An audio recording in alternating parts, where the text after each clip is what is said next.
All right, so let's get started again. Let's see. So I think what I'll do is I'll go for how long? When should we break? 1 o'clock. So I have an hour and a half, or a little bit more.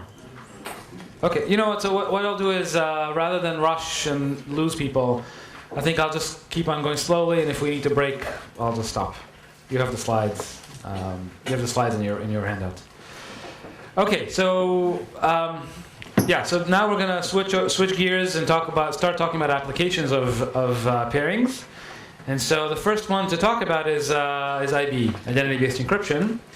And so I imagine everybody here knows what IBE is, but just to make sure we're all on the same page, let me just remind you. Basically, in traditional public key encryption, there are 3 algorithms. There's a key generation algorithm, encryption, and decryption. This Bob obtains the public key of Alice, and that allows him to encrypt messages to Alice. There's traditional public key. I probably don't need to say this here, but this is just a review of El-Gamal encryption. The secret key is alpha. The public key is G to the alpha. Everybody knows how to encrypt. Right? We use, based on DDH, we use G to the S and N times H to the S. That's the ciphertext. We decrypt. Again, everybody knows how to decrypt, so I don't need to explain that. And security basically follows from the DDH assumption that we all know and love. So obviously, as you all know, the El-Gamal system is insecure in a bilinear group because DDH is false. Okay, so that's not allowed to be used. Fine. So that's just traditional public key. And now let's switch gears and talk about identity-based encryption. I guess the concept was introduced by Shamir back in '84. And the idea is basically to say that instead of having the public key be this complicated string, this G to the alpha string, let's make the public key be anything we want. So an email address, a phone number, an IP address, whatever we like. Okay, so then when Bob here encrypts a message to Alice, basically he would use her email address as the public key. And what Alice would do is basically she could get an email. She could go to this PKG, this private key generator. The private key generator has a master secret that allows it to extract the secret key from Alice's identity, from her email address, for example. Alice then gets the private key, and that allows her to decrypt messages. Okay, so I imagine everybody here knows that. And again, just to set up the 4 algorithms for identity-based encryption, there's a setup algorithm that generates the public parameters and the master secrets. There's a key generation algorithm that takes an identity and produces the secret key for that identity. So that operation needs the master key. This algorithm K is what's used by the private key generator. Okay, so the private key is generated for you from the master secret. So again, there's 1 public parameter, 1 master secret, and that master secret generates many, many private keys, 1 private key for every identity. And then there's an encryption algorithm that will encrypt a message to a particular identity using the public parameters. And then similarly, there's a decryption algorithm that decrypts a ciphertext using the secret key for that particular identity. Okay, so the way to think about IBE, and it's actually useful to think about it this way, is really what's happening here is we're compressing an exponential number of public keys. Right? Anything can be a public key. 1, 2, 3, 4. All of those are public keys. We're compressing an exponential number of public keys into 1 short public parameter string. Okay? The public parameter basically encodes in it this exponential number of public keys. So let's talk about security for IBEs. So again, I'm going to go through this quickly because I imagine many of you are already familiar with the security definitions. So the intuition here is we're trying to capture security in the case that the attacker actually has many private keys at his disposal. So basically, it's a game. The challenger starts off by sending the public parameters to the attacker. The attacker says, hey, here's an ID. Give me the secret key for that ID. So this can happen again and again and again. So the attacker basically gets secret keys for arbitrary identities of its choice. Finally, the attacker says, here's the target identity I want to attack. And here are 2 messages. You know, these are the semantic security challenge. It gets back the encryption of one of these messages under the target identity, and it's supposed, I guess it can ask for more secret keys, and it's supposed to break the semantic security challenge. Okay, it's supposed to guess whether it received the encryption of M0 or the encryption of M1. And as usual, we say if the advantage is negligible for all efficient adversaries, then the system is secure. So that's kind of what we call full security model. You notice that he chooses the messages after seeing a lot of private keys, and he chooses the target identity also after seeing lots of private keys. So we allow him to adaptively choose the target identity. There's a slightly weaker notion of security called selective security, where in selective security, we basically force him to commit ahead of time to the target identity. And so yeah, so here he commits to the target identity at the beginning of time, then he outputs his 2 messages, and he gets a challenge for that particular target identity. So if you're secure in that settings, you notice we restrict the attacker's power, which means that the security definition is weaker. Yeah, so presumably if you weaken the security definition, it's easier to build systems that are secure in the settings, and systems that are secure under this security definition are called selectively secure. Selectively secure systems, it kind of mirrors selective security for signatures versus existential unforgeability for signatures. Okay, so so far so good.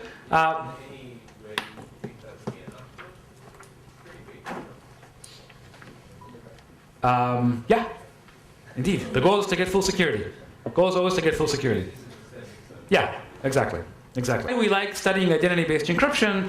Well, in some sense, it turned out to be a really nice enabling block for lots of other primitives. So there are beautiful results of Kennedy et al. To show that IBE implies traditional public key chosen ciphertext security. I'm not going to talk so much about that, but the references are here. So it implies chosen ciphertext security. It implies searching on encrypted data if the IBE happens to be anonymous. We'll talk about that later on. It implies digital signatures. It implies these things called secret handshakes. There's a paper I really like by Green and Susan Hornberger that shows that certain types of IBEs called blindable IBEs implies adaptive oblivious transfer. Really, really cute construction, gives you forward secure encryption. Lots of things are kind of implied by IBE. So it seems to be like a primitive that generally is a good workhorse for building other things in crypto. So that's one thing. The other thing is, the question is, could you build IBE from just traditional public key crypto, like from trapdoor permutations? And it turns out there is a separation results, black box separation result, that basically says you can't build IBE from traditional public key crypto. And I think the proof idea is actually very instructive in kind of understanding what is the power of IBE. Basically, the proof essentially uses the fact that there are exponentially many public keys embedded in the public parameters. So the proof basically says, suppose you have a public key system, suppose you build an IBE from trapdoor functions, say. Well, when you publish the public parameters, there's going to be a finite number of secret keys, when you publish the public parameters, there's going to be a finite number of public keys that are embedded in the public parameters. So since I'm allowed to ask for arbitrary secret keys for arbitrary identities of my choice, after I issue enough queries, basically I will have extracted all the secret keys that were embedded in the public parameters, and then there's no more security. Yeah? So in some sense, the reason that you can't build it from just generic trapdoor functions is exactly the power of IBE, that it compresses exponentially many public keys into a very short string. So it's kind of, I don't know, this black box separation to me kind of illuminated, at least in my mind, kind of what's new capabilities embedded in IBE. So kind of the view of the world is, we have mini crypts of all the symmetric crypto primitives. We have public key crypto, which is kind of the next level up, and then IBE is kind of separated from that, and then there's even levels above that. Things like attribute-based encryption, functional encryption, hierarchical IBE, and so on, which you're going to hear more about this afternoon. Okay, so there's like this really very deep hierarchy of public key constructions now, public key encryption constructions, that are all separated, although I don't know that anyone has done separations between these levels, but it's not hard to imagine that there are separations. Okay, very good. So that's kind of at a high level what IBE is. I just wanted to mention that the way IBE is used in practice, I guess for like, what is it, almost 12 years now, the way it's used in practice is you don't just encrypt to an email address, you always encrypt to an email address along with a time period. So, for example, the time period would be the week number. So this means that every week, essentially, you have a new key, and that's a way for you to implement very short-lived keys. Everybody knows what key to encrypt to you with, but once a week, you would have to go and get a new key from the PKG. It's a very easy way to revoke you. And also, And also, basically, when encryption is done, you can embed all sorts of policies in the identity. So this basically would say that on this particular week, Alice, if she happens to be in the accounting group, will basically receive the secret key that would allow her to decrypt messages encrypted for this policy. Okay, so the way it's implemented, as I say, is when the client receives a ciphertext, it asks, do I already have the secret key for the ciphertext for the identity? If not, I go and ask for the secret key, and then the PKG can make sure that I'm really allowed to have that secret key at that particular time.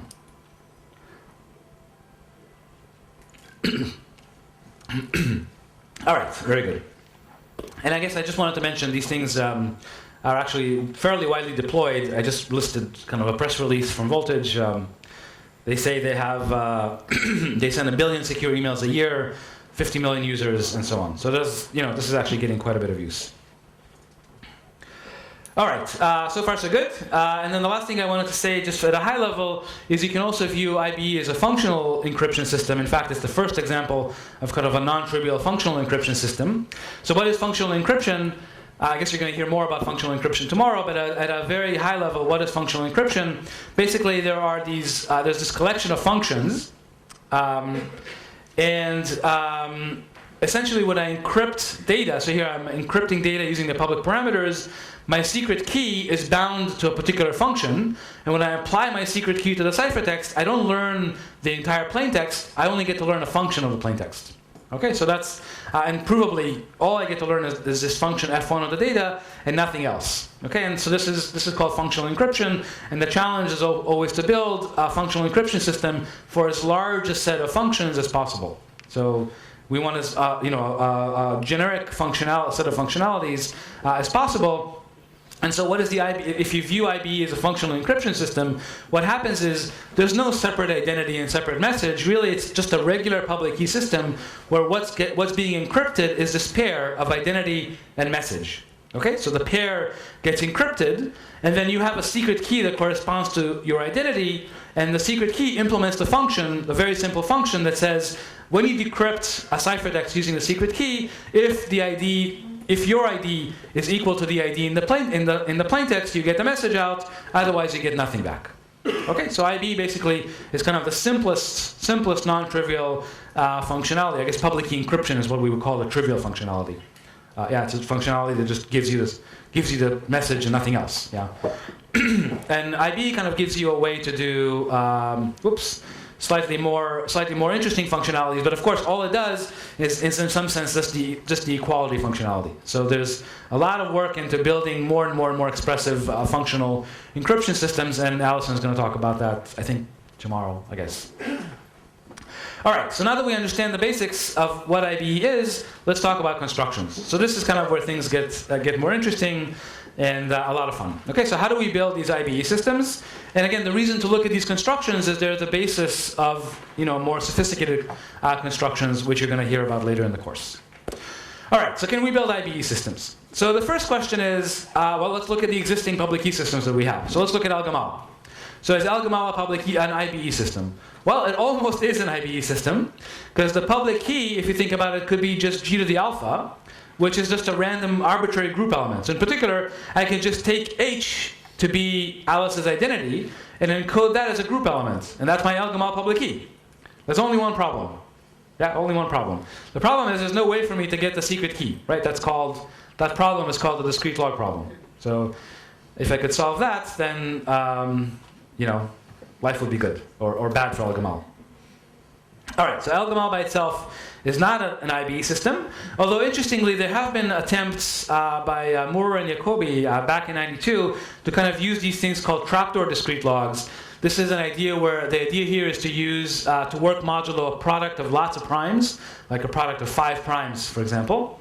So the discrete log problem mod n is difficult, but if I have the factorization, now I just have to solve the discrete log problem, mod each one of the factors. So maybe that's less work. But it turns out that's still actually a fair amount. You have to do discrete log still modulo fairly large primes. So key generation here, would be somewhat slow. So it's not a practical IBE system, but it does show that if you really wanted to, you could kind of do something with Al-Gamal already. And by the way, it's interesting that the lattice-based systems are kind of the lattice-based IBE systems are of the GPV in particular IBE system is of this type, where what happens there is essentially you're able to invert the one-way, so you can make your target of the one-way of the trapdoor permutation. You can make it be whatever you want, and then you can invert that to recover a secret key. So in some sense, they kind of get around this difficulty by using properties of lattices. So that's one thing. Al-Gamal by itself is not an IBE system. The next question is, can we use RSA to build an IBE system? Okay, so let's see. In RSA, the public key is the modulus and the exponent. The secret key is, of course, the RSA decryption exponent. And the problem is, if I give you an identity, there's no way for me to map the identity into an RSA modulus without me also knowing the factorization. Yeah, so this mapping just doesn't exist. Although here's a quick puzzle for you. Everybody should raise their hand right away. Why can't I build an IBE system the following way? I'll fix the modulus n, and then I'll just use the RSA encryption exponent. I'll set that to be the hash of my identity. And then the decryption, to decrypt, I would just be given the E inverse mod phi, and that would be my decryption exponent. And now I can decrypt messages to me. Why doesn't this work? Okay, very good, thank you. The problem, of course, is if I give you the public key and the private key, you can factor in. All right, so RSA is not an IBE either. And so by now we have 3 families of IBE constructions. It's actually quite interesting to see this development over the years. So the first family of constructions are the ones, the ones that come from pairings. And here we can build IBE with random oracles. We can build IBEs without random oracles. So we're going to go through all of these.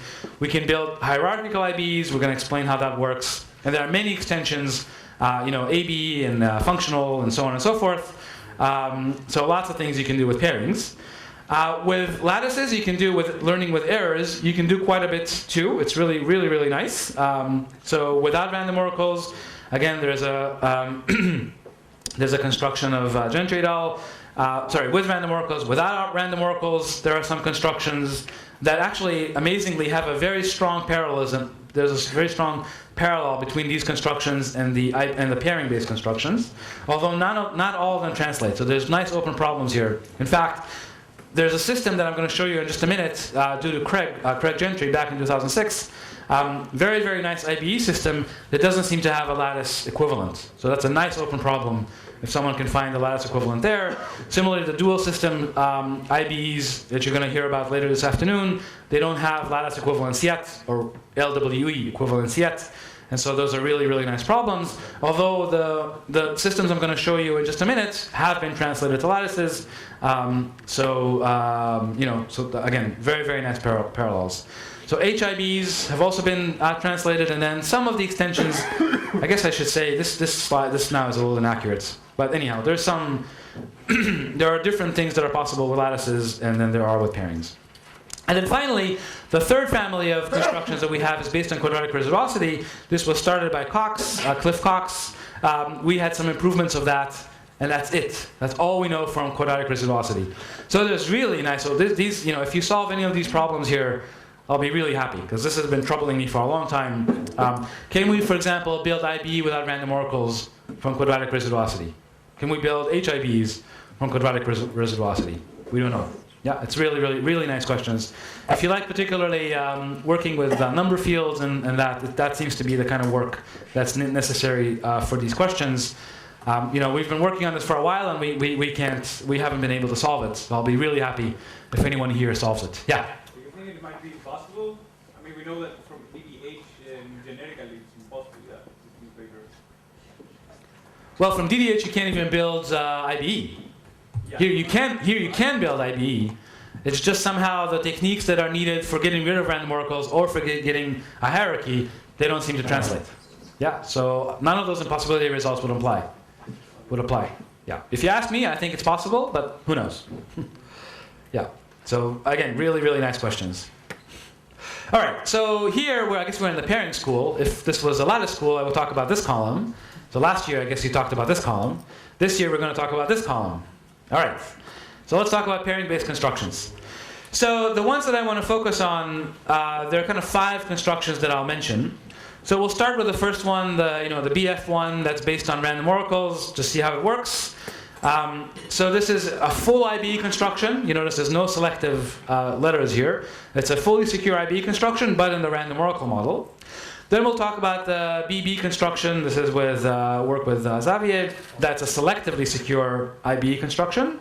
Then we'll talk about a generalization of that's due to Brent. Very, very nice results that converts it into a fully secure system, but with very large public parameters. Okay? So the next question was, can we do it without large public parameters? And so Craig Gentry had in 2006 a really, really nice IBE system that's fully secure and with short public parameters, but unfortunately the assumption that's needed for that is relatively big. Okay, so again, we'll see exactly what I mean by that in just a minute. I hope I'll get to this construction, so I want to show you exactly how it works and how it's proved. And then there's a whole paradigm that started in 2009 using dual system encryption, also due to Brent. And again, I guess as I said, you're going to hear more about that this afternoon, which actually kind of is able to give a fully secure construction using short public parameters and using a reasonable assumption too. So not funny assumptions. So by now the problem has been kind of completely solved. Yeah. So we know everything we need to know about IBEs. All right, so I guess we have to roll up our sleeve now and start building these things. So I hope everybody's awake. So now we're going to do some algebra. Yeah, so it's always challenging to kind of present. I'm going to try and kind of hide the algebra as much as I can, but I can't hide it completely. So again, I'll try to be conceptual to kind of explain the ideas. But there's going to be, I'm going to have to display some algebra to kind of get some of the ideas across. I should also, by the way, mention that there are many, many, many other IBE constructions out there. I chose these particular ones just because they're the easiest ones to illustrate ideas with. So not everything that I'm going to give you is the best known. I just chose the ones that are easiest for me to explain and kind of illustrate the main ideas for the constructions. Okay, so let's start with the IBE in the random oracle model. So again, very, very simple construction. So we generate the bilinear group. So the source group is G, the target group is GT. The generator is going to be G. And I should say that, whoops, this is supposed to be a P over here. Typo. This is supposed to be a P.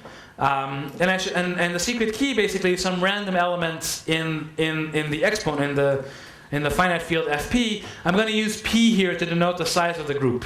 Okay, so alpha is a random element in Fp, and then the public parameters are just basically G and G to the alpha. Then the master secret is going to be alpha. That's it.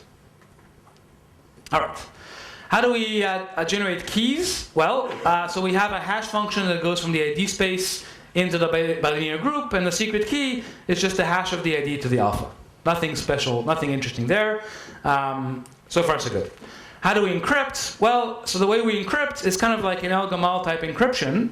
So we generate a random S, we output G to the S, and then we're going to blind the message by this value here that's basically a pairing of Y, which is from the public parameters, and the hash of the ID. Okay, so you can think of this really, it really does look like an El-Gamal encryption. The elements, the public element that's used in the El-Gamal encryption is the pairing of Y and HD. And then that gets raised to the S, just like in El-Gamal encryption. But let's plug in the numbers, and you see that Y is G to the alpha, HID, let's put the S in the parentheses, so we're really pairing G to the alpha and HID to the S. So far, so good. And then how do we decrypt? Well, so how do we decrypt using the secret key? Well, the secret key is HID to the alpha, and you realize if we pair these two elements, HID to the alpha and G to the S, if we pair them together, we get, well, the pairing of G to the S and HID to the alpha. And what did I tell you is the first rule of pairings? You can swap exponents, right? So you can see that this element that's used to blind the message is the same as this element that we got by pairing C1 with the secret key. All right, so you can divide and recover the message back. That's it. That's the whole system. So it's really kind of based on the El-Gamal mechanism. Just the El-Gamal public key is derived from the identity using pairings. That's it. So another way to think about this is really what the bilinear map lets us do is El-Gamal is almost an IBE, except we cannot extract secret keys from a particular identity. What the pairing lets us do is basically lets us get around that problem. We don't need to extract the secret key. The secret key can just be this HID to the alpha. What is C2 then? What is what? What is C2 on the decryption algorithm? Oh, C1 is G to the S, and C2 is this element here. So really the decryption is C2 divided by this pairing. Okay. Because it's in the random oracle model, you don't need decision. It's just BDH. It's a computational assumption, not a decision assumption.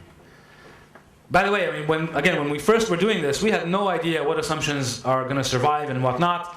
We wanted to prove security under the weakest possible assumption we can. And so BDH was actually, the fact that we don't need to rely on a decisional assumption, just a computational assumption was actually a big plus. And that's because of the random oracle model. Okay, so security is proven in the random oracle world, so I'm not going to worry about that. Let's just move on directly to constructions without random oracles. So the question is, how do we build IBEs without random oracles? So let me show you kind of a very generic approach to doing that, and then we'll instantiate it with particular constructions. And as I said, this approach translates to lattices quite nicely. Yeah? So if in the previous system, if you would assume something like a general, you have this F, comma F assumption. Yeah. And just put your collision-resistant hash function, would it be like secure or something? No. Not that we know of, no. No, there are real problems in the simulation. Remember, in the simulation, the problem is you always have to answer the adversary's queries. He's going to ask you for decryption keys. Okay, so And you give him how do you give him decryption keys? That's always the sticking point. Yeah. So it's best you will get like something which is selective or something like this. Oh, not even selected. Even when it's selected, you still have to give him decryption keys. Right. So it cannot You can certainly make an assumption. Well, you can assume this is secure. Yeah, I mean, you can get rid of random oracles by making a crazy assumption, but it would have to be, for this, it would have to be an interactive assumption, probably, which we don't want to do. We want static, refutable assumptions. Okay, so, right, so the question is how to build IBEs without random oracles. So let me show you a very general approach that, I guess it's called the all but one approach, and then we'll instantiate it with the particulars of the system. So here's how this works. So first of all, we have our real system, and yeah. So in the real system, we generate the real public parameters, we generate the real master secrets, and the master secret allows us to generate secret keys for all identities in the universe. Okay, that's what happens in the real world. Now in the simulation,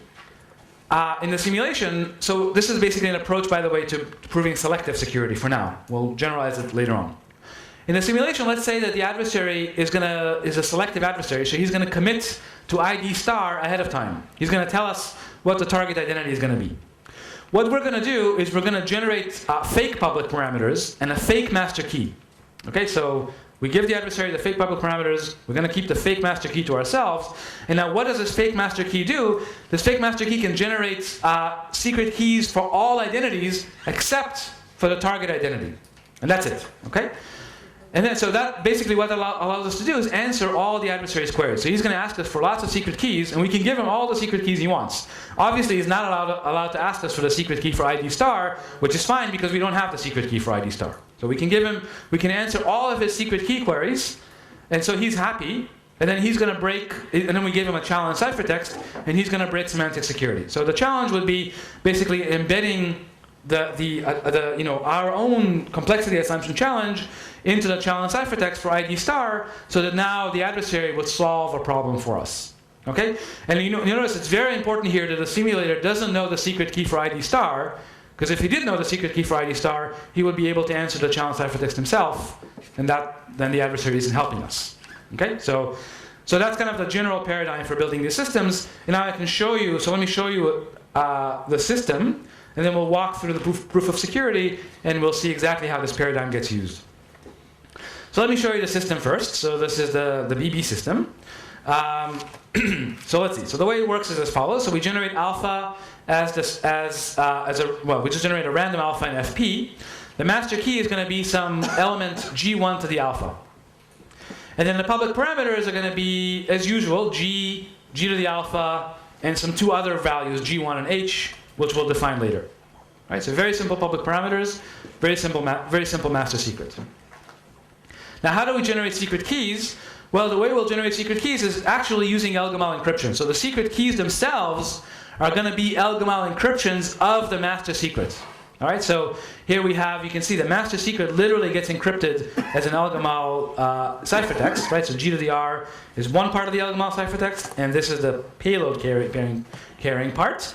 It's just that the public parameters are going to be Y to the ID times H. That's the Elgamal part that encrypts the master secret. Okay, so far so good. That's the master secret. Now, how do we encrypt? Well, so there's some encryption algorithm.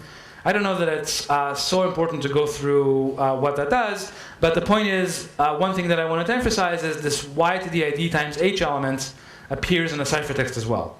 Okay, so it appears in the secret key and in the ciphertext. Okay, so you can see this is how we encrypt a particular message M, and then when we want to decrypt, basically, as I said, there's a little bit of algebra here just to see that the system works. Basically, what we do is we pair these two elements, and then we pair these two elements, and we divide. And if you just do a little bit of arithmetic, it just directly follows from the bilinearity, you see that the ratio of these two pairings basically gives you the blinding value for the message. So this allows you to decrypt. Okay, but the more interesting thing than how the system works, to be honest, the more interesting thing is how do we prove security, right? So let's do that. So let's go through the proof of security. All right, so I'm going to show you this all but one type proof of security. So here we have the real system. Okay, so the way we generate parameters in the real system is we choose this alpha, we generate G1 and H, the public parameters are written over here, the master secret is G1 to the alpha, and then the secret key is as before. So far so good. This clearly allows us to generate secret keys for any identity of our choice. Now what do we do in the simulation? In the simulation we're going to do something a little bit different. So here we're going to be given this ID star. We're going to generate a beta, a random beta that's already slightly different from the real system. This is going to be our fake master secret. Now in the real system we generated G1 and H at random. Here we're going to generate G1 and Y at random. Okay, so slightly different values are being generated at random. And then the key, which you'll see why that's key in just a minute, is that this value H that we use is kind of derived from ID star. Yeah? So it's derived from ID star and blinded by beta.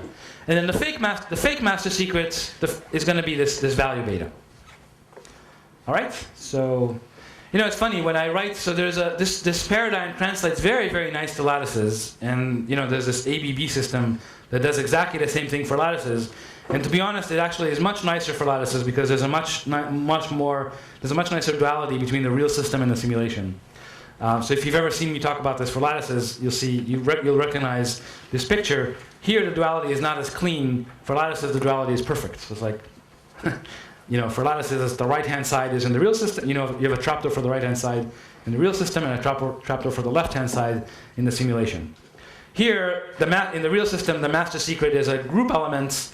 In the simulation, the master secret is is just a scalar in the finite field.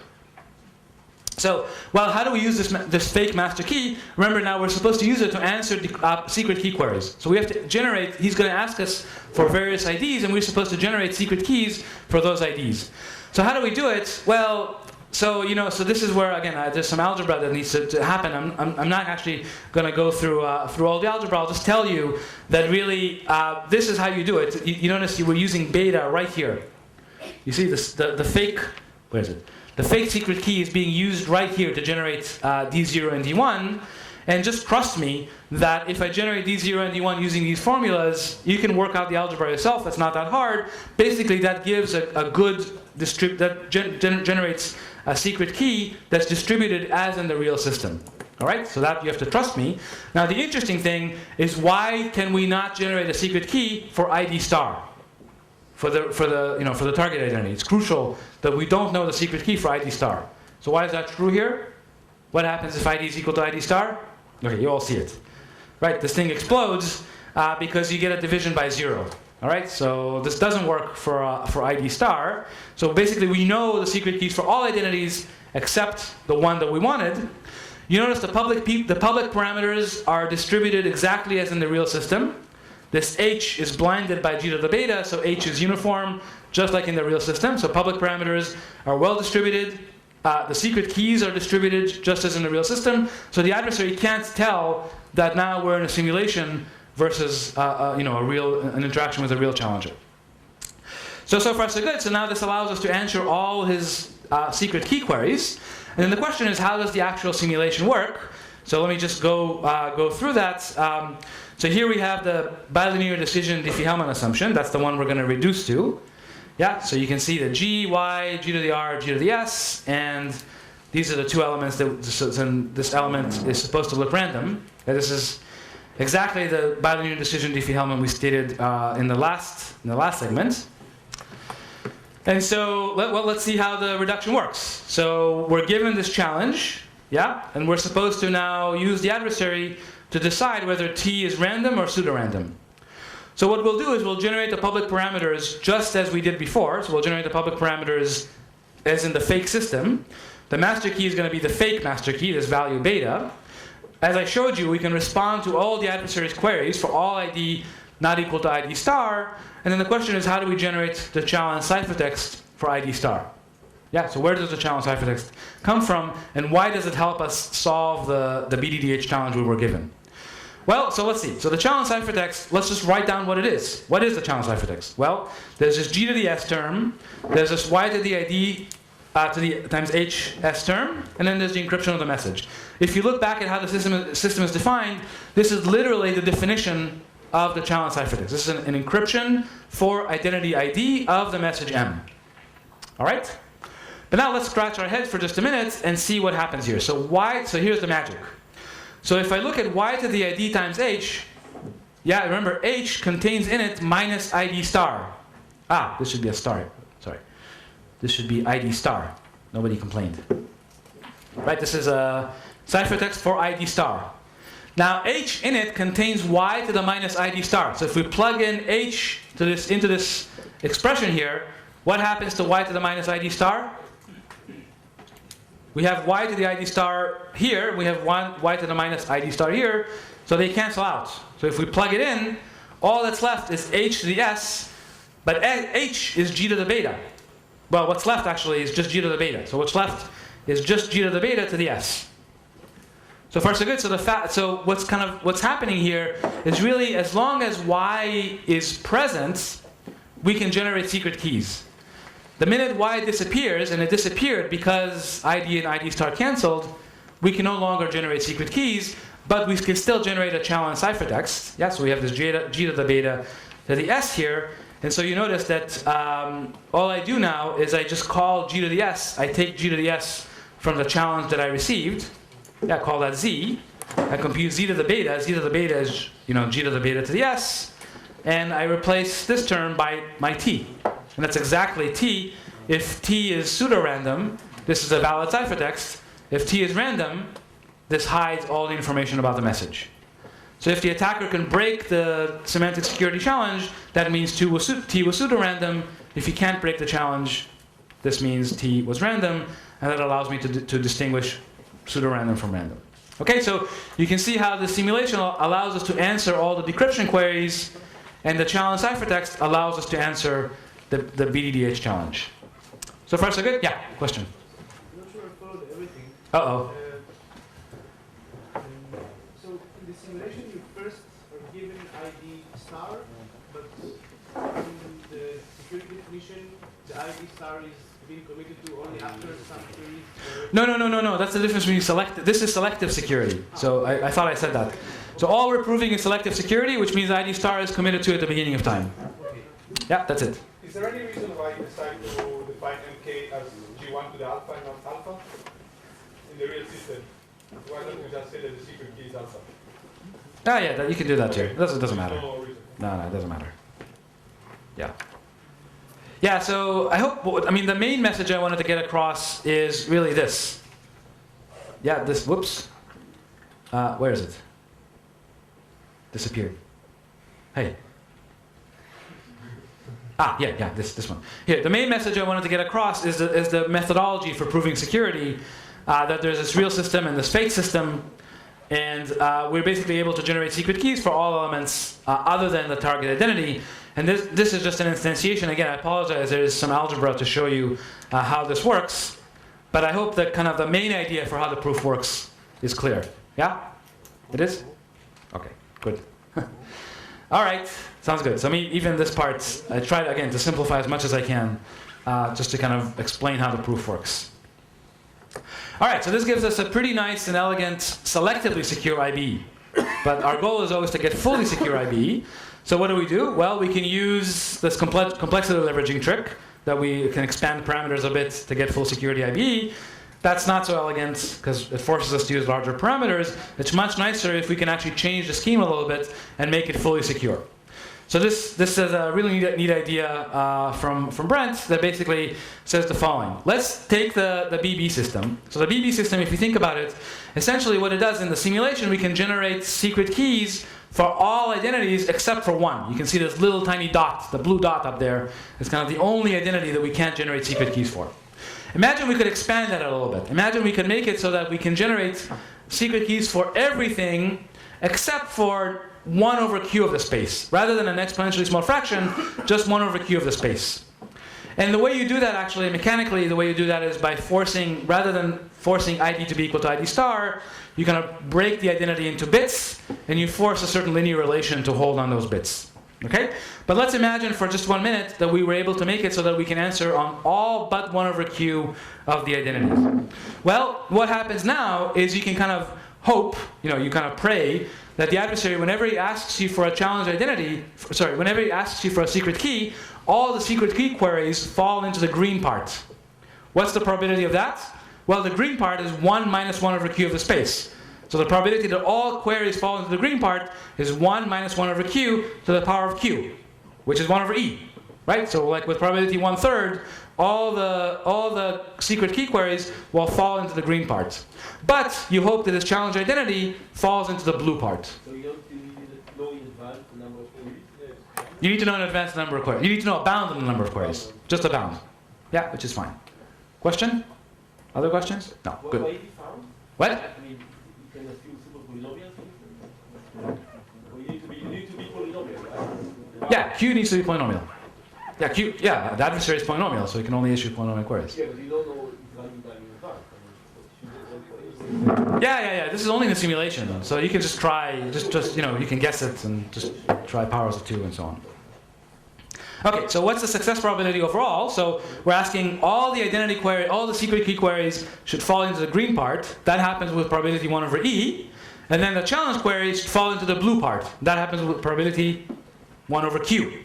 So overall, the success probability of this reduction is going to be 1 over q. So it's not a tight reduction. There's this 1 over q slackness, but that's okay. 1 over q slackness is not, it's still polynomial, so not the end of the world. So let me show you again very briefly. I don't want to torture you with too much algebra. Let me show you very briefly how the system actually works. So the main thing is the key generation. So here I wrote the actual BB version of the key generation. So you remember we have y to the ID times h. That was the original system. And then what that's replaced with is basically a more complicated hash function. So rather than y to the ID, what we'll do is we'll take the ID, we'll break it up into bits. You see ID is equal to b1 to bn. And then we'll do this. So we break the ID into bits. And then we'll do this product, subset product of the y's multiplied by the h. And the h is what's needed for simulation. The h is kind of where we hang the ID star in the simulation step.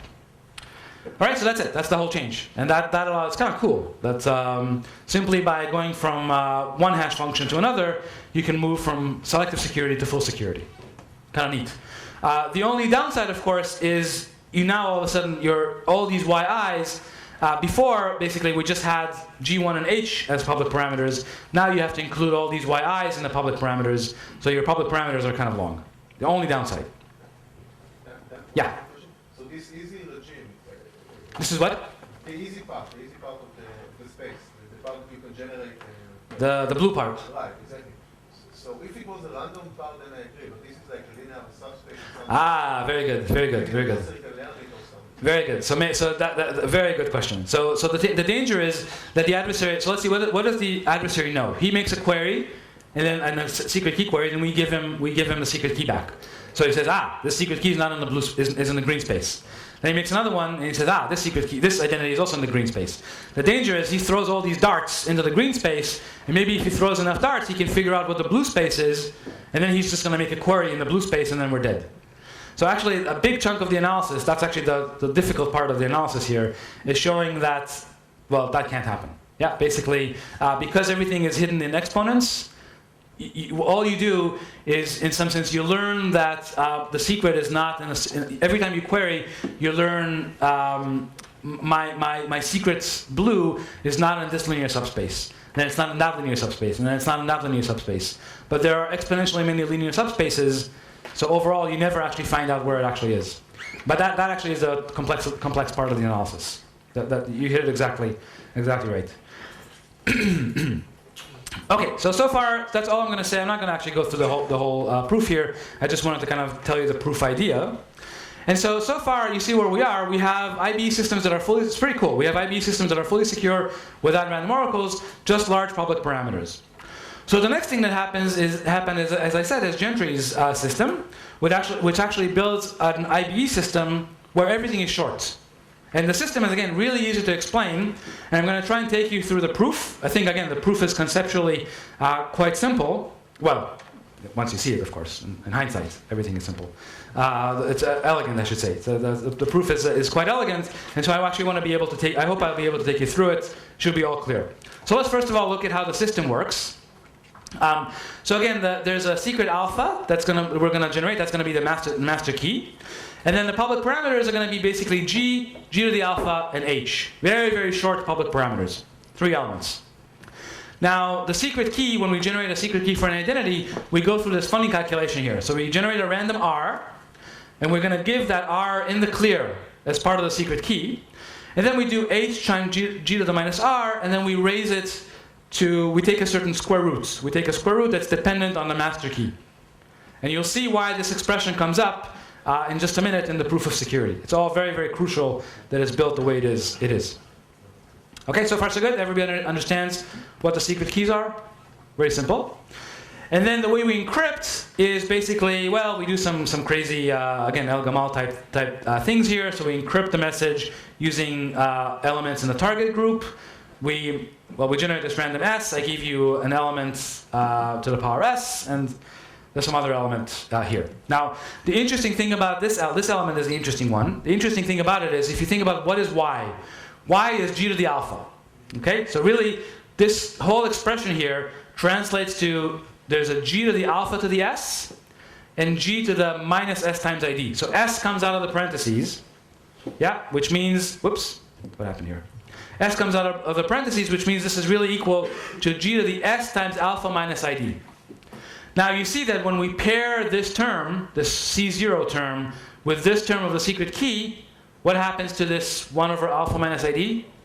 Cancels out, disappears. So really all we're left with is a pairing of G to the S and H times G to the minus R. And that basically, it turns out that's actually enough to decrypt. All right, so decryption basically pairs this term and that term, and that's enough for us to decrypt. We know R in the secret key, so if all we're left with is H and G to the minus R, we can cancel out the minus R part because we know R, and then basically we're just left with the value that's encrypting M. Okay, so a little bit of algebra just to understand the mechanics of how the system works. What's the role of R? What's the intuition behind R? You're going to see that in the proof of security. Yeah, so the interesting thing about the system, first of all, it's a really, really kind of a cute IB system, but the interesting thing about it is how you prove security. So here, we're going to prove security, and the proof of security is going to be very different from what I just showed you. In this proof of security, the simulator is going to know the private key for all identities. So there's never going to be this failure probability that the attacker might query us where we don't know the secret key. We know the secret key everywhere, which means the reduction is going to be tight. Yeah, there's no failure probability. So what will happen is, I should probably emphasize, you notice here, there are many secret keys for any given identity. Yeah, for any R, there's a corresponding value here. So there are P secret keys for any given identity. So so the simulator is going to be able to respond to all private key queries. So that's going to give us a tight reduction. In particular, the simulator is going to know exactly one private key for every identity. Okay, just one private key. By the way, there's a technicality here. So let's see if someone let me see if someone can catch this. So in the simulation, what happens if the adversary asks for the same identity twice? The secret key for the same identity twice. What's going to happen? He's going to get the same secret key twice because the simulator only knows one private key for every ID. In the real system, what happens? In the real system, you generate a new R and you produce the secret key. Aha! So the simulation and the system are not the same. What's the solution? Well, thank you. That's exactly right. So the solution is you need to de-randomize the key generation, so that in fact what you would so what I did here is I lied. This is not how key generation works. In reality, what you would do is you would generate R using a PRF. So there will be a secret key that's part of the master secrets. You would apply the PRF to the identity. That would derive an R, and that's how you generate the secret key. Okay, so you want to make sure you always output the same secret key for any given identity. Okay, so now we understand the philosophy behind the proof of security, what we're going to try and do. But to make that work, actually, we need a fairly complicated hardness assumption. So the assumption looks as follows. So basically, we're going to be given a bunch of powers of alpha, g to the alpha, g to the alpha squared, up to g to the alpha to the q. And then there's going to be another element v here, and the assumption says that even though you're given all these powers of alpha, you still can't distinguish the pairing of g and v from a q plus first power of alpha. Okay, this term here looks random in the target group. Does that make sense? So it's kind of a strange-looking assumption. Lots and lots of terms. You can again argue that this is secure in the generic group model, but now it's only secure when q is relatively small to the prime. In fact, there's been actually a fair amount of work. There's very nice papers by Cheon that show that as q starts to approach the cube root of p, all of a sudden there are nice discrete log attacks that let you recover alpha. This is why, by the way, it's a really interesting story in that when we proved security of this in the generic model, somehow it looked kind of strange, but the generic model bound seemed to say that as soon as q is bigger than cube root of p, the generic bound disappeared. It just vanished. Yeah, there was no lower bound. And it was kind of weird. It looked like an artifact of the generic model because there was no attack. Yeah, and so later on, Cheon actually discovered an attack, but it was an attack that in some sense was predicted by the generic model proof. So interesting interplay between lower bounds and upper bounds there. Okay, anyhow, back to business. So let's go ahead and prove that this system is secure. So it's clear what we're trying to do. So the goal is to be able to answer every single query that the attacker gives us, and then use the challenge ciphertext to break this assumption. So all I'm going to do is actually, there's another technicality here. Nobody complained, I'm surprised. So tell me, actually, let me hide this from you. Tell me, if the simulator knows the secret key for every single identity, why can't we use the secret key for the challenge identity to solve the challenge ourselves? We don't need the adversary to solve the challenge for us, the challenge ciphertext for us. We have the secret key for ID star. Why shouldn't we just be able to decrypt it ourselves and answer, and break this assumption ourselves? Do you see the problem? If you know the identity, if you know the secret key for every identity, in particular, you can answer that. You can decrypt the challenge ciphertext by yourself. So why is there no paradox here? Well, yeah. So the solution here is, remember, we only know one private key for every identity. So when we create the challenge ciphertext, we're going to make it such that the single private key that we know for ID star is actually going to work correctly no matter whether we were given pseudo-random or random. Yeah, so in other words, the one private key that we know isn't going to help us decrypt the challenge ciphertext. Like if we knew two secret keys, this wouldn't work. Yeah, it's crucial that we only know one secret key for every identity. So let me show you the mechanics of how this works. So here's the proof idea. It's a very, very elegant idea. I hope I can get it across without. Again, I tried to abstract this as much as I can, so you guys don't drown in algebra. So let me show you the idea. So here it is. So here we have our simulator. Yeah, I'm doing okay. So here we have our simulator. He's given these values as inputs. This is the challenge problem he's trying to solve. What the simulator will do, he's going to first of all choose a random polynomial of degree q. Again, I need to know the number of queries, a bound on the number of queries ahead of time. So we're going to generate a random polynomial of degree q. Now, what do we know about random polynomials? Well, or what do we know about polynomials? If I have the coefficients a0, a1, up to aq, and I have the powers of alpha and the exponent, I can actually evaluate g to the power of f of alpha. So I hope everybody sees why that's true. So g to the power of f of alpha is g to the power of a0 times g to the power of a1 times alpha times g to the power of a2 times alpha squared, and so on and so forth. But I have all these powers of alpha. So I can actually create g to the f of alpha myself. And that's why I need all these powers. Yeah, exactly to create g to the f of alpha. Fine, that's my public parameters. Now I was able to give those to the attacker. So that's exactly like in the real system. Actually, in the real system, we chose h at random. H was chosen at random in the real system. Here, h is chosen as g to the f of alpha, which is uniform. So it's fine to give that to the attacker. So far, so good? Everybody's with me? Yeah, we can see exactly where these powers of alpha are used in the simulation. Now the question is, how do we answer a secret key? How do we generate secret keys? So what we need to do, so the attacker is going to query us at a particular ID, and I just wrote down the definition of the secret key here. So we have to produce a random R, and for that random R, we need to produce this funny thing raised to the power of 1 over alpha minus ID. But we don't know alpha. All we have are powers of alpha and the exponent. We cannot divide, we simply can't divide by alpha. So it looks like we're stuck, but we're not. And here's the cute trick. This is kind of the punchline. What we're going to do is the R that we're going to generate for the secret key is basically f of ID. F is our random polynomial. So we're going to generate R as f of ID. And now, let's just see what it is that we need to generate. So we have h times g to the minus r to this power of 1 over alpha minus ID. So let's kind of plug this in. We know that R is f of ID. So really, if you think about that, just expand it out. And you see that really what this expression is g to the power of f of alpha. So h, again, h is g to the alpha. Sorry, h is g to the f of alpha minus r. Right? So you can see the inner term, the inner expression, is g to the f of alpha minus r. Does everybody agree? H is g to the f of alpha. So this is g to the f of alpha minus r. So we have g to the f of alpha minus f of ID, because r is f of ID, divided by alpha minus ID. Okay, so we have this funny polynomial, f of alpha minus f of ID, divided by alpha minus ID.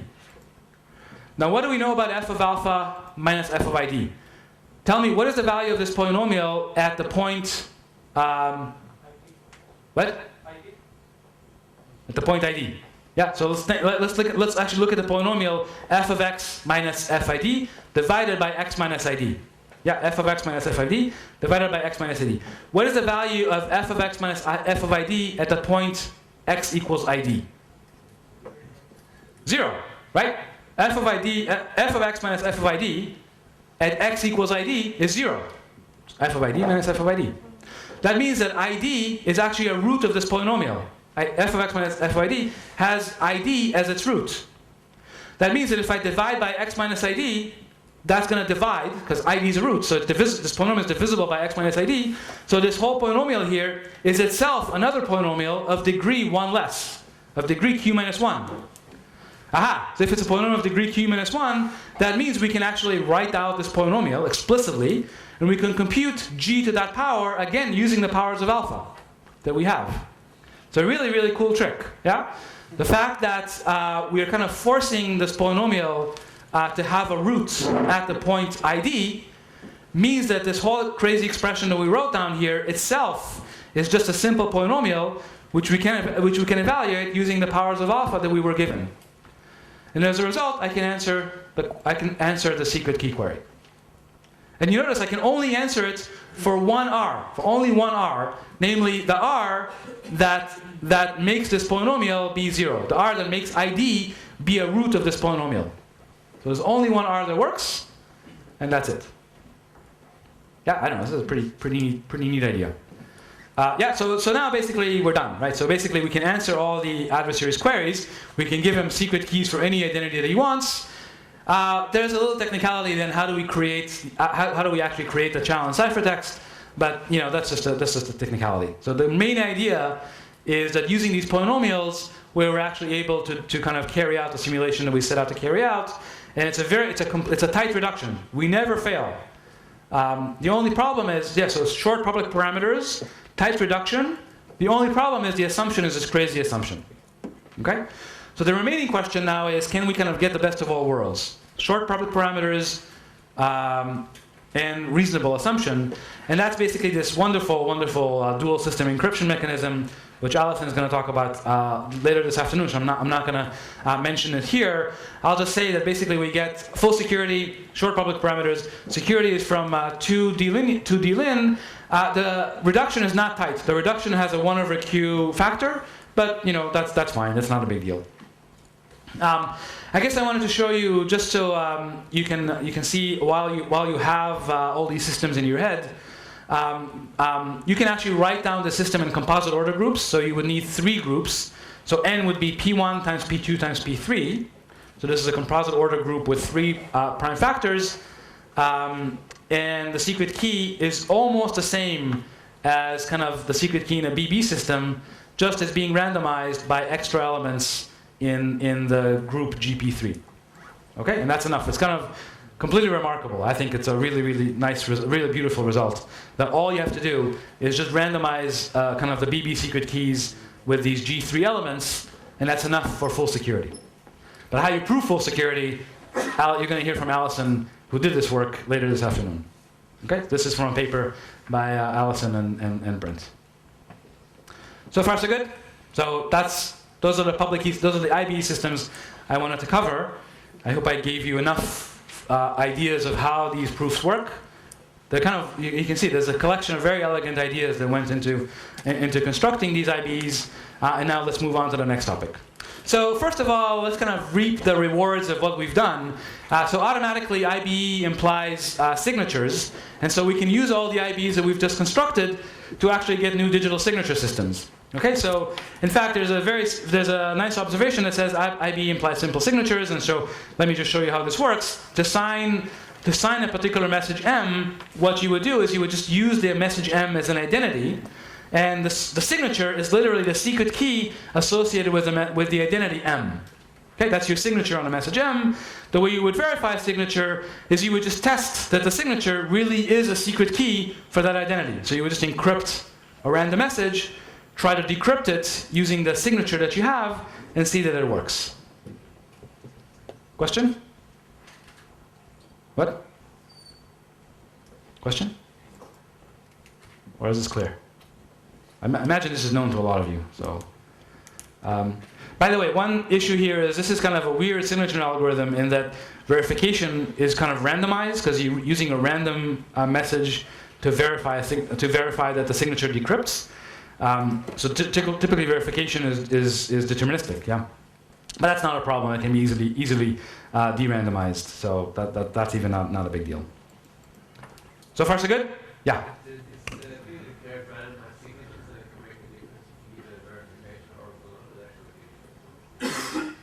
Well, these are signatures, so you always have a verification oracle. For Macs, it makes a difference. For signatures, it doesn't. Yeah, okay. Right. Okay, so actually there's another beautiful question here. So since IBE implies signatures, it's kind of a really natural question to ask which signatures imply IBE. And so, for example, we know that Rabin signatures imply the IBEs I showed you based on quadratic reciprocity, Cox and R version. We can even build IBEs from RSA signatures. Yeah, even that's possible. Although there's a little technicality there there's still a nice open problem there. GPV signatures, for example, give you IBEs from lattices. But then maybe there are lots of other signature schemes, and we don't know how to build IBEs from them. For example, can we build, just from the classic GMR signatures, can we build an IBE? From strong RSA, from the strong RSA assumption, there are nice, beautiful signatures, Gentry, Halevi, and Rabin, beautiful signatures from strong RSA. Can we build IBEs that use those, that mimic those signatures? We don't know. Yeah, so still lots of nice open questions there. You realize these would be IBEs that are probably not based on pairings, but rather they're based on arithmetic mod n. Yeah, but we don't know how to use them from IBEs yet. Yeah, I guess I should emphasize, this is kind of connected to this question that I asked about building, for example, HIBE from quadratic reciprocity. It's possible that maybe you can build HIBEs by leveraging strong RSA-based signatures. I don't know, but Nice questions.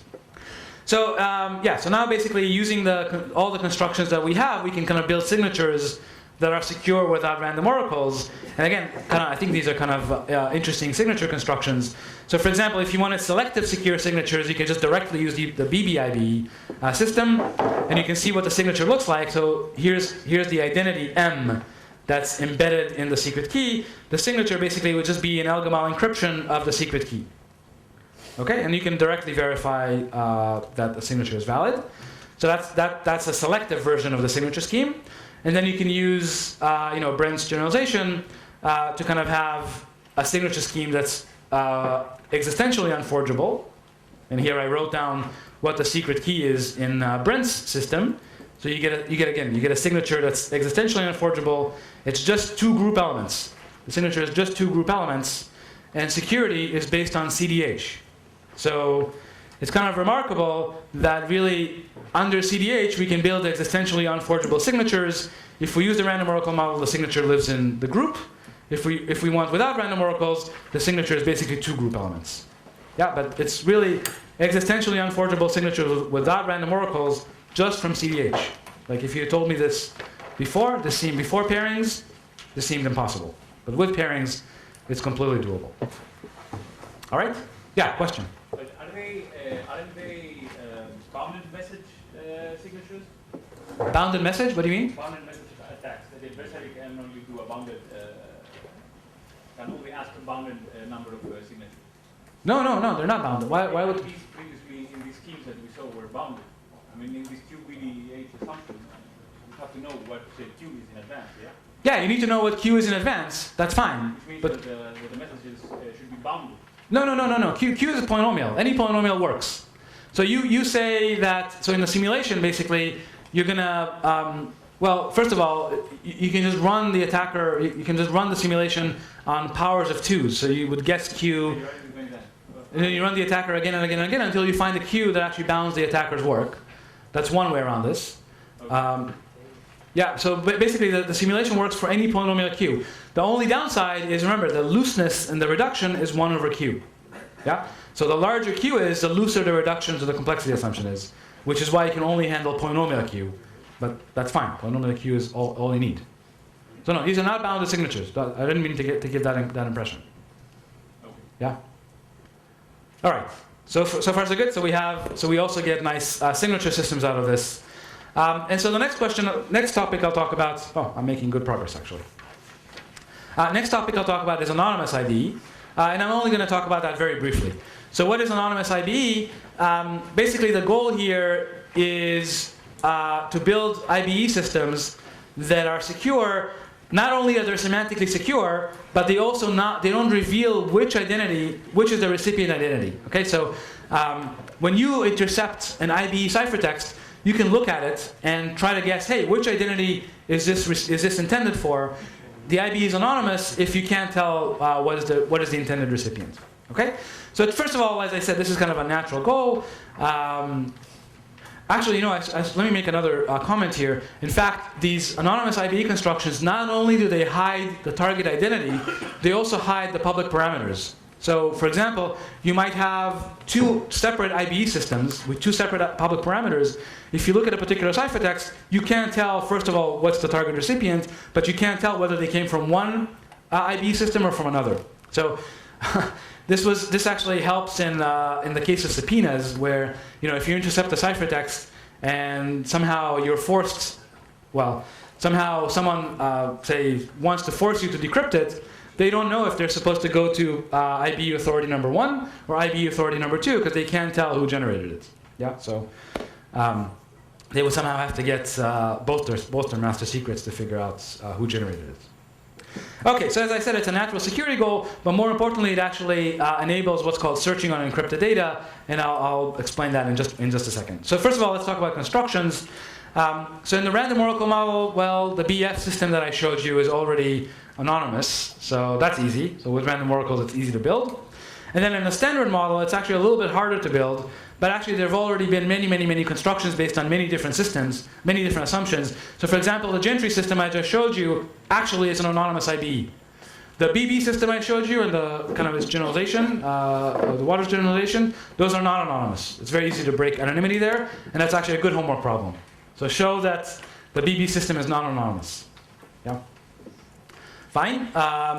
So there have been many, as I said, many constructions now that are anonymous. So you can see based on the decision linear, based on composite order, based on S-symmetric SDH, and so on and so forth. And also all the lattice, it's kind of odd, but the lattice systems, they tend to be inherently anonymous. I don't quite understand why that's true, but somehow all the lattice constructions, somehow naturally are anonymous. Whereas with pairings, you have to do extra work to make them anonymous. Okay, so what's the model for anonymous IBE? Basically, it's the same as before. The attacker gets to ask his queries, but then he gets to choose the targeted identity in M star. What he gets back is not an encryption of M0 or M1. What he gets back is an encryption, either an encryption of M star under ID star, or just totally random garbage. Yeah, and this implies anonymity. This implies that he can't learn anything about ID star because he can't distinguish the ciphertext from just random junk. Okay, so that's the model. And again, I'm not going to show you constructions for anonymous IB, but I did want to show you. Yeah, it's a stronger definition, but it's they're all achievable. So basically, in all these constructions, the ciphertext just look like just random junk in the ciphertext space. Yeah. Yeah, it's kind of interesting. And maybe, and in the lattice world, basically, what comes out is just literally just random bit strings. So there's no group structure or anything. So completely random. Okay, so let's see how to use. What did I mean by by searching on encrypted data? Well, so let's see an example of how this would work. So imagine you're a gateway and you need to process transactions. Okay, so here encryption transactions kind of fly through this gateway. So you see, encryption for a purchase of, toilet paper, and encryption of purchases for, you name it, TVs, and then all of a sudden there's a purchase from, actually I meant to say, there's a purchase from Yuda, there's a purchase from me, and then all of a sudden you see a purchase from Dr. Evil. And when a purchase from Dr. Evil happens, you're supposed to go and ring the alarm. Yeah? So this is all nice and fine if the transactions are in the clear, but if things are encrypted, it's not so clear how to do it. Right, so the natural approach to doing it is you basically give this gateway, you give it the ability to fully decrypt all transactions. So now the gateway obtains plaintext, all plaintext in the clear. The problem, of course, is that gives the gateway more information than it needs. So it doesn't need to see all the transactions. It just needs to ask, is the user equal to Dr. Evil? And decide how to route transactions based on that. So a much more elegant solution is instead of giving the full secret key to the gateway, we can give the gateway basically some sort of a subkey.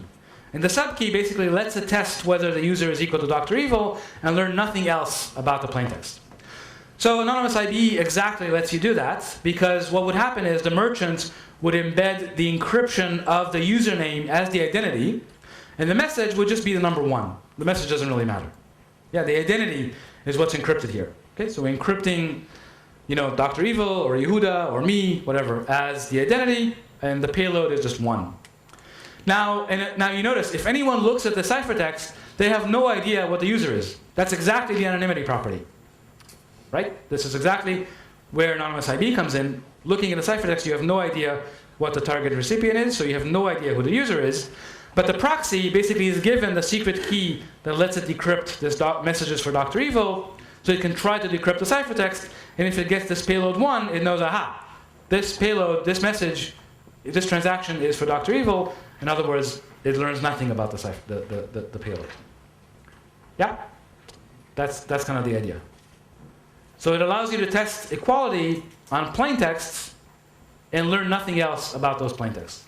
It's a kind of I hope I'm getting this across, but it's kind of a powerful mechanism in that instead of decrypting, all you get to do is just test one predicate about the plaintext and learn nothing else about the plaintext, which is kind of what you want here. Yeah, question? What about the transactions? They need to be encrypted. Yeah. The transactions actually are encrypted separately. So really, what's happening here is there are 2 encryptions. There's the encryption of the transaction using the bank's secret key, and in addition, there is this extra ciphertext that allows for testing.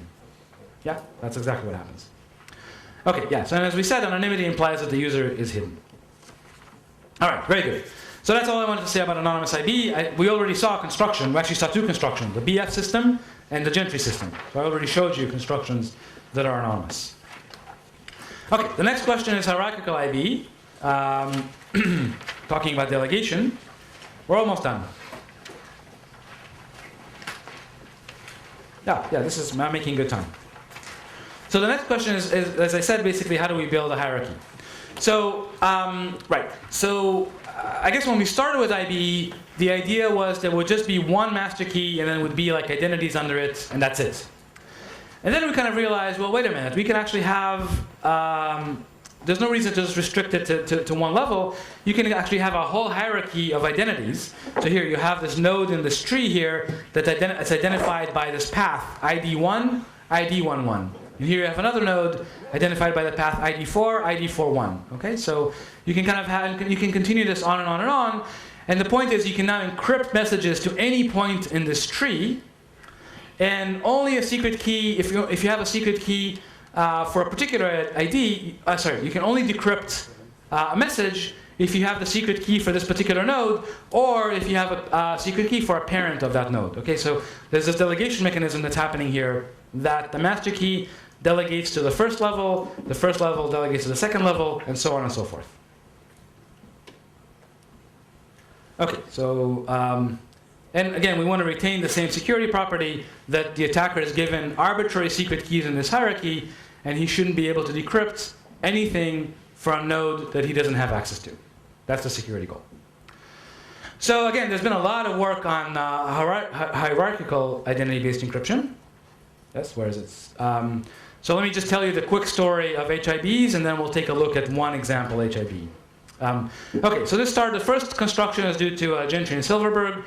They showed that in the random oracle model, they showed that under the BDH assumption by linear Diffie-Hellman, basically you get full security and everybody's happy, although this is only for bounded hierarchies. So there's some technicality that forces you to actually use relatively shallow hierarchies.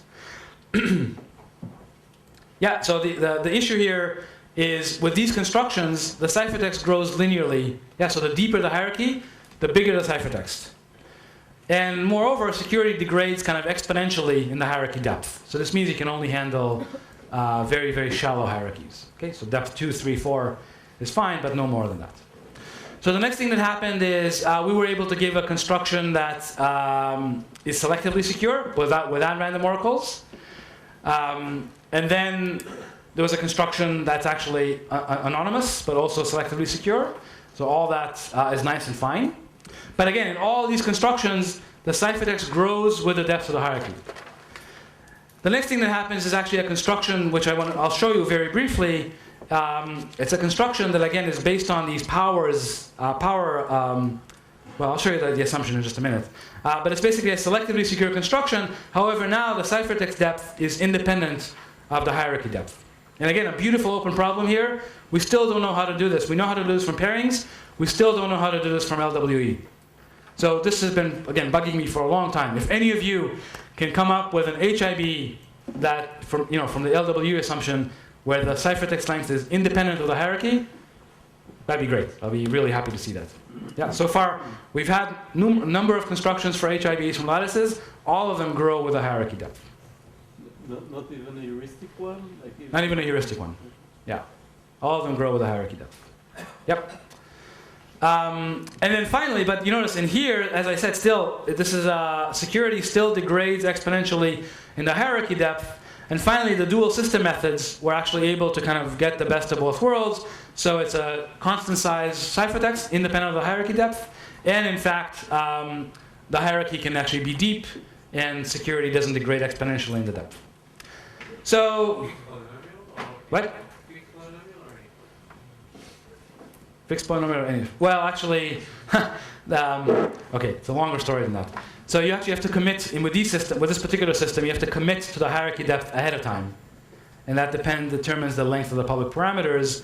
Although, well, now there's even Allison and Brent even have now what's called an unbounded HIB, where you don't have to commit to the hierarchy depth ahead of time.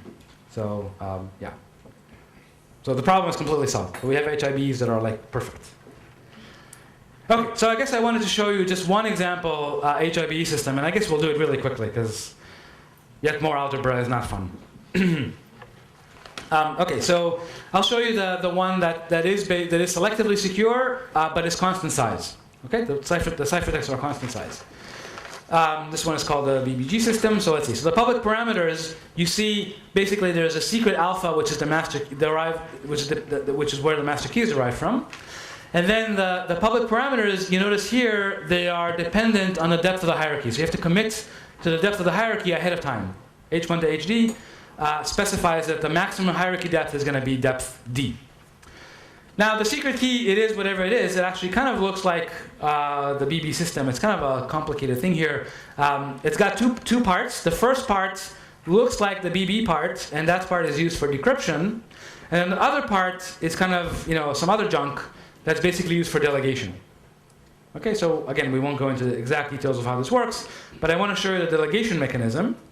So suppose I have a secret key for ID1 to IDK. I want to generate a secret key for ID1 to IDK, including IDK plus 1. So I delegate one layer of the hierarchy. So the way we delegate is very simple. All we do is we take the K plus 1 component of the secret key, and we force it into the first part of the secret key. Okay, so we force it in, and then we re-randomize all these components. And so if you want to see it in a picture, the way this works is we start off with our original secret key. We swallow the HK plus 1 term, right? We multiply it in, basically. We multiply the HK plus 1 term into the secret key, raising it to the K plus first level identity. So that generates a K plus 1 level secret key. And then we re-randomize everything. So we raise everything to the appropriate powers to just get a nicely, freshly randomized key. Okay, so you can see how the delegation process works. Is that clear? So every time you can delegate to any sub-identities, but you can't leave the sub-branch of the tree that you're in.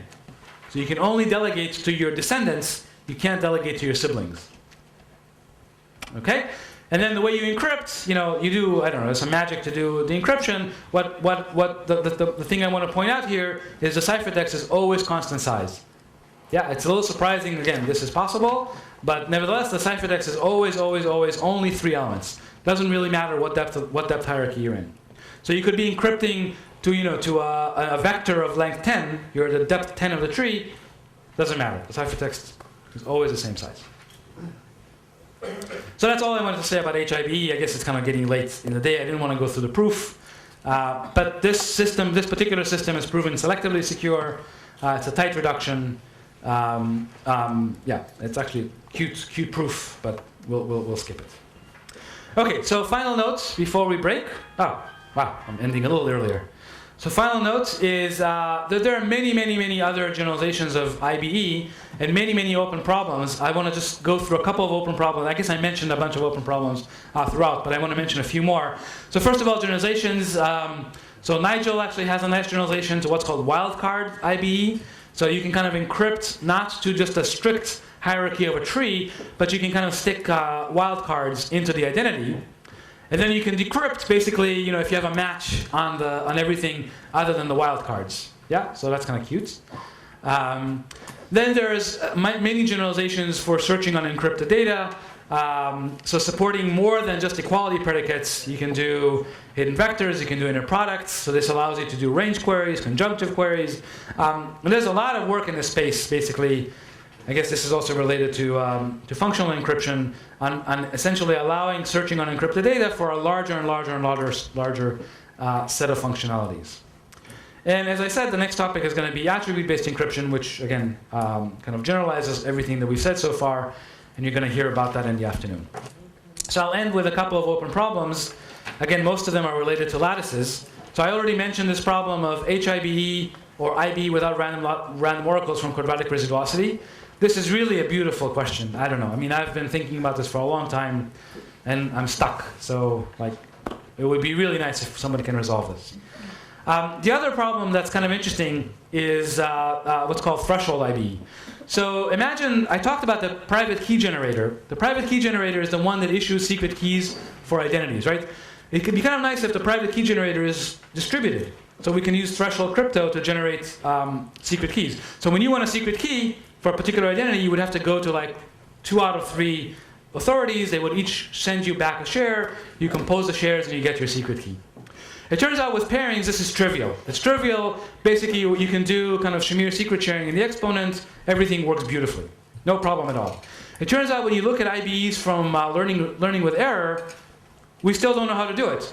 The problem is that when you do Shamir secret sharing, basically, to combine the shares, you have to multiply by Lagrange coefficients, right? That's how you do the interpolation.